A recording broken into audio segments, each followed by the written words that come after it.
আসসালামু আলাইকুম বন্ধুরা, সকালবেলা আজকে আমরা চাল কুমড়োর পায়েস বানাবো। চাল কুমড়ো ঝুড়ো ঝুড়ো করে কেটে নিয়েছি। সুজিটা ভেজে নেব। কড়াই দিয়েছি সুজি,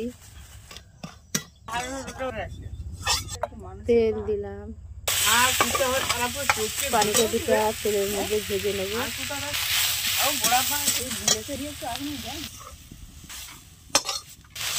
পানি দিলাম কড়াই, তেজপাতা দিলাম,